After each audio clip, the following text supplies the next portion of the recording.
On today's video, we're going to be working on this washer. The issue we're having with this washer is that even when it's on a small cycle, will overfill. And what happens is if you have it on a large cycle, as it overfills, it'll actually start to pour water over the tub and onto the floor. So right now I have my load on small. We'll put it on cold water and then we'll just put it on a cycle and we'll just let it fill up.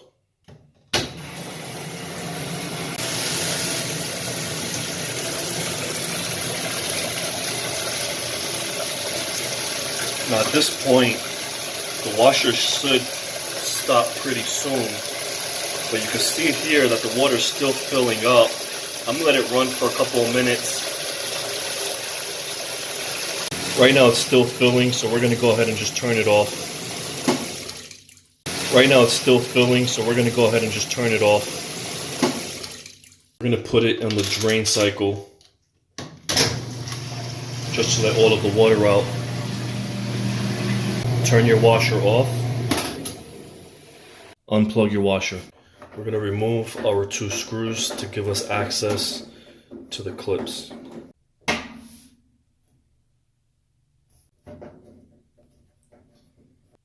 Now we're going to take our panel, flip it over. This will give us access to our two spring clips right here. Here we have our spring clips. This is a flathead screwdriver. You're just going to put it right here in the slot provided, and you're going to push towards you, and that will allow you to remove the clip. Do the same thing on this side. Once you do that, we're going to remove our lid switch. There's a clip right here. Just push it out, and that will disconnect. Remove the frame from our washer. Open the door, and what I do is I basically just hold the door on this side like this, and I have one hand in the front on the outer part of my frame, and I'm just going to pull my tub right out.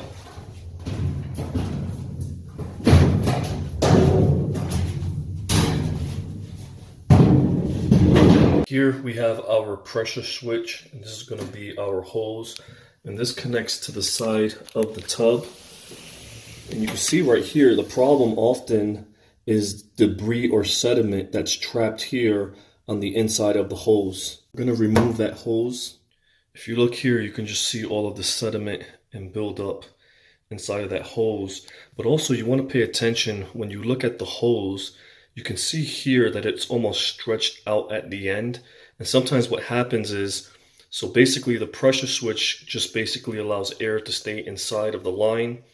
And what happens if you lose that air, this will stop the pressure switch from functioning properly. And so sometimes, even though there's sediment and debris, you want to get rid of that. If this end part of the hose is too stretched out, it will cause the air to escape. And this is why the pressure switch will not read properly and cause the water to continuously fill up. What I've chosen to do is I've just chosen to cut off this portion, because I can see the stretching here and all that sediment that's built up in there. Next, you'll want to test your pressure switch. The way you do that is you're simply going to blow into the hose, and you want to listen to see if your pressure switch has a clicking. So right now I'm just going to blow into it.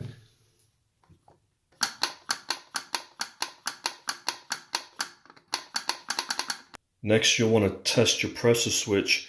The way you do that is you're simply going to blow into the hose, and you want to listen to see if your pressure switch has a clicking.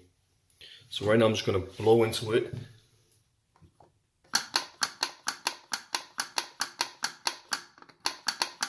So at this point, I'm confident that my pressure switch is properly functioning. Now lastly, what you want to do is you want to inspect your line for any cracks, or as well for any pinholes that may be on the hose. A lot of times, in my experience, there's small little pinholes that will cause the air to escape, and this is why the switch is having a hard time, because there's no pressure.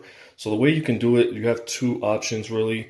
You can plug one side and blow into the other and see if you hear any air escape, or you can just fill up your sink with water, put your hose inside, block one underneath the water, and then blow in on the other side to see if you see any air bubbles. Here I made my connection.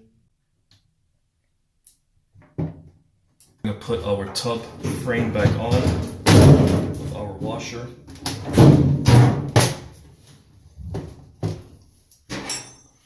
Reconnect our clips.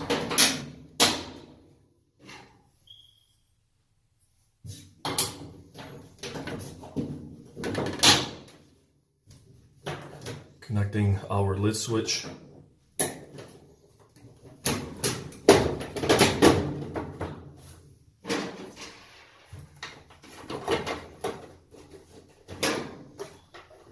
I'm going to plug the washer in. I have my setting on small, cold water, and now we're going to fill it back up.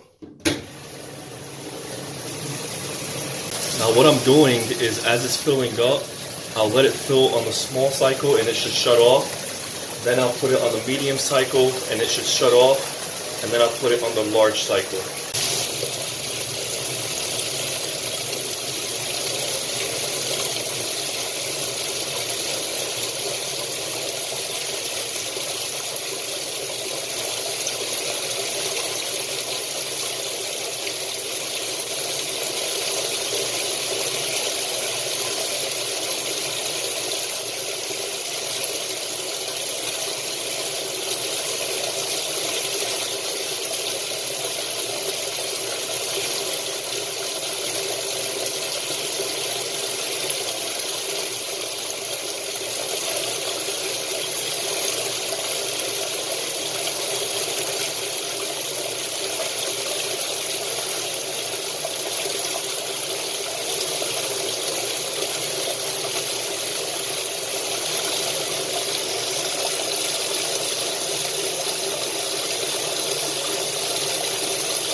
Now I'm going to put it on the medium cycle and it should start filling up.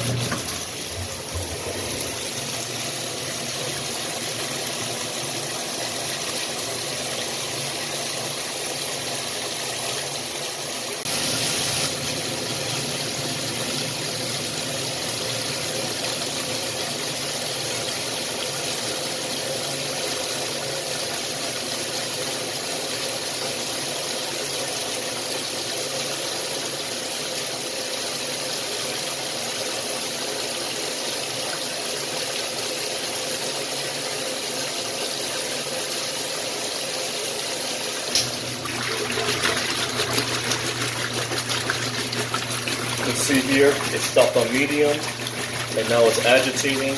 Now we're going to test it on large.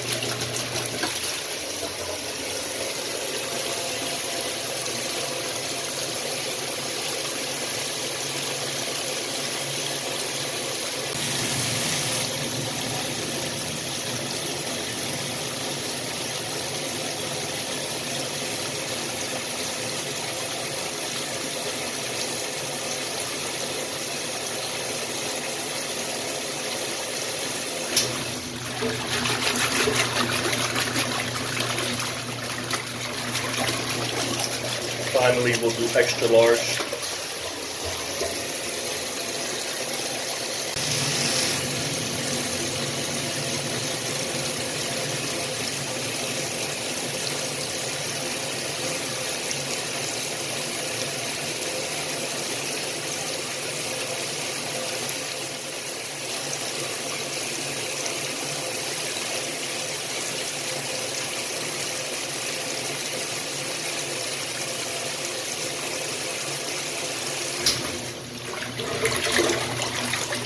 If this video was a help, if it was informational, please subscribe.